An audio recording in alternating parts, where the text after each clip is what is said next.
Alam mo ba na dinala siya sa korte o hindi? RTC Pasay or RTC Paranaque? Hindi ko po alam. Hindi mo alam? Hindi mo alam? Alay, kasi yung tinatanong... Hindi, nandun ka, di ba? Sabi mo, ikaw nag-converse eh. Ang ano ko nga po dyan yung certification niya.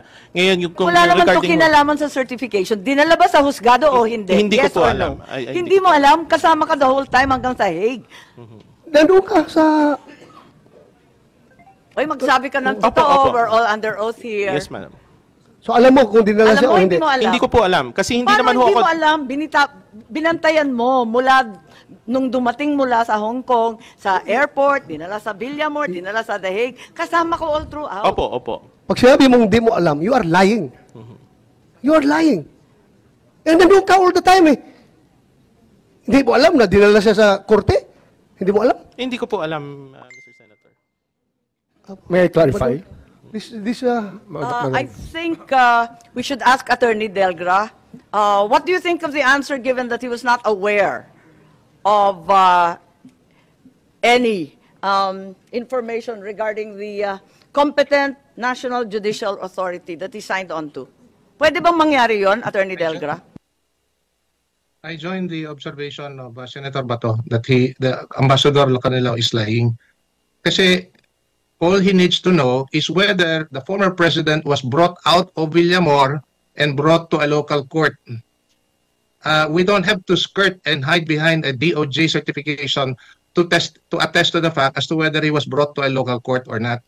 He was there all throughout, as he has in fact admitted. So all he has to do is hindi po inilabas yung former president to be brought to a local court. I think that would have been sufficient for him to say. But he keeps on saying that he does not know. Kasi ang tamang sagot, no. Hindi po ba? Ang tamang sagot, no. At alam niyang no. Kailanman hindi dinala sa husgado. Tama po ba? I agree with that, Madam Chair, that the proper answer to this question would have been no. Thank you, Attorney Delgra. Ambassador Lacanilao? Yes, ma'am. Still, ma'am, yung nasabi ko po... You still didn't know, in spite of overseeing the entire operation for both the Interpol and the entire government of the Philippine Republic. Tama? Yes, Madam Chair. Hindi mo pa rin alam. Yes, Madam Chair,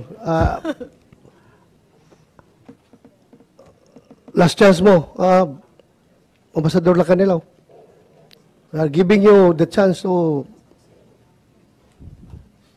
say the truth. Opo. Hindi mo alam?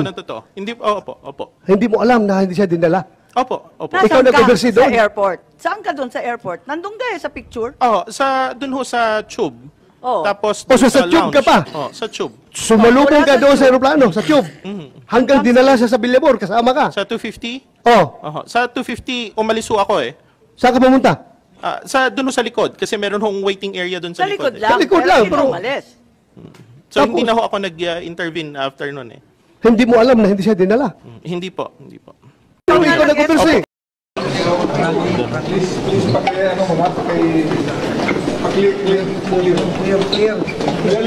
lang. Did you try to appeal, sir? Kila Senator Ray? Ano sabi nila? I don't know. Wala pa. Wala pa. Sir,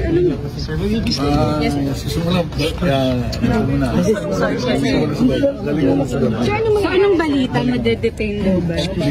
Please, ano lang. Please. Statement.